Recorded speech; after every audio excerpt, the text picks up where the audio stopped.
उम्मीद है अभी तक आपने अपनी जो वीएफएक्स की अपॉइंटमेंट है वो भी बुक कर ली होगी और उसके साथ अपना मेडिकल भी करवा लिया होगा। अब जब फाइल सबमिट करने का टाइम आता है वीएफएक्स के अंदर, तो एक जो डॉक्यूमेंट इंपॉर्टेंट होता है वो प्रूफ ऑफ एडमिनिस्ट्रेटिव फीस होता है, जिसे कंट्रीब्यूशन फीस भी कहा जाता है। बेसिकली ये फीस क्या होती है, कुछ लोग समझते हैं कि ये वीजा एप्लीकेशन फीस होती है, जबकि ये वीजा एप्लीकेशन फीस नहीं होती, ये आपकी फाइल प्रोसेसिंग की फीस होती है। ये फीस में ना थोड़ी सी पेचीदगी है कि इसको पे करना भी थोड़ा सा पेचीदा होता है, और इसके अलावा ये फीस जज कर पाना कि आपकी फीस कितनी है और कितनी नहीं, और इसको पे करने का भी एक स्पेशल पैटर्न होता है, उसके मुताबिक इसको पे की जानी चाहिए। ये क्यों जरूरी है ये भी मैंने आपको बता दिया कि ये आपकी फाइल प्रोसेस करने के काम आती है।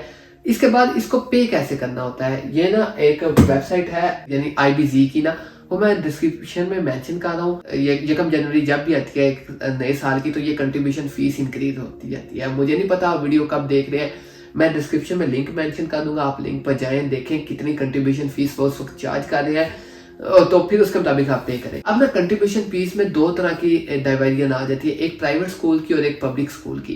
आपने अपनी यूनिवर्सिटी को मेल करनी है और उनसे इस मुतालिक क्लैरिटी लेनी है। सबसे पहले आपने ये दोनों लाइनें कॉपी करनी है, फिर उसके बाद एक मेल ChatGPT से कंपोज करवानी है। मेल में आपने मतन जो उसका लिखना है, जो उसका मैटर होगा वो ये होगा कि आपने यूनिवर्सिटी को पूछना है कि मैं इस मुतालिक कंफ्यूज हूँ कि मेरी यूनिवर्सिटी यहाँ पे ना इन्होंने 2-3 आर्टिकल लिखे हुए हैं कि आर्टिकल 61(7) को सपोर्ट करती है, या फिर ये मेरी एप्लीकेशन जो है वो आर्टिकल 60 यानी मेरी यूनिवर्सिटी कौन सी है।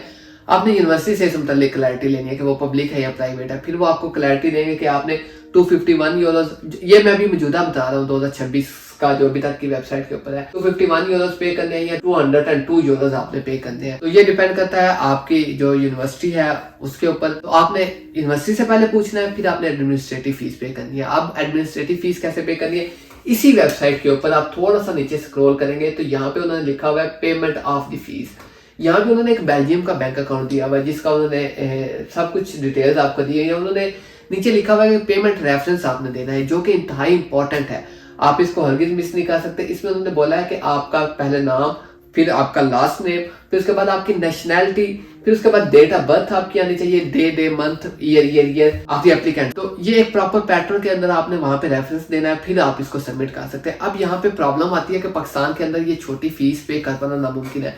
अगर तो आपने अभी फीस पे की है तो आपको पता होगा कि बैंक वाले कितनी देख चालियां करते हैं इतनी सी फीस पे करने पर, और ये डायरेक्टली बेल्जियम के अकाउंट में ट्रांसफर होती है। तो इसके लिए रिकमेंड किया जाता है कि अगर आपका कोई दोस्त बेल्जियम में है या फिर कोई आपका जानने वाला यूरोप में है तो वो वहां से इजीली इसको ट्रांसफर या इजीली प्रोसेस कर सकता है। और इसके अलावा कुछ स्टूडेंट्स होते हैं इंटरनेशनल, उन्हें अपने घर में रिमिटेंस पहुंचानी होती है, तो आप किसी के साथ डील कर सकते हैं किसी ग्रुप के जरिए, लेकिन बंदा अथेंटिक होना चाहिए जिसको आप जानते हो। कुछ इस तरह भी कुछ दोस्त करते हैं। मैंने जो किया था, मैंने खुद इस तरह अपना प्रोसेस किया था कि एक दूर का कोई जानने वाला था, उसे मैंने बोला कि मैं आपके यहाँ पाकिस्तानी बैंक अकाउंट में पैसे ट्रांसफर कर देता हूँ, आप मेरे बेल्जियम में यहाँ पे ये एडमिनिस्ट्रेटिव फीस पे कर दें। वीएफएक्स की फाइल सबमिट करने से पहले ये सबमिट करना बहुत जरूरी होता है। तो उसने मेरी ट्रांसफर की थी, उसने मेरा रेफरेंस दिया था, फिर उसके बाद वो एक PDF आपको जनरेट करके देते हैं, वो PDF आपने अपनी फाइल के साथ अटैच करना होता है। इसका जो रेफरेंस नंबर है इसको भी आपने मद्देनजर रखना है, और जो अमाउंट है इसको मद्देनजर रखना है कि आप 202 वाली कैटेगरी में फॉल कर रहे हैं या 252 वाली कैटेगरी में फॉल कर रहे हैं।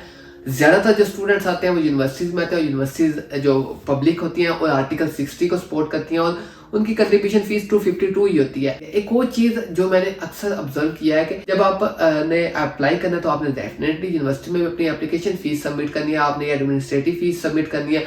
हर एक का कोई ना कोई लिंक नहीं होता। तो अब उनके लिए क्या ऑप्शन है, उनके लिए एक ऑप्शन मौजूद है वाइस का, वाइस मनी ट्रांसफर है। आप वाइस पे जाएं, उनकी वेबसाइट पे जाएं, मैं कोई अपना पर्सनल लिंक नहीं दूंगा, आप जाएं उनकी वेबसाइट पे जाके अकाउंट साइन अप करें।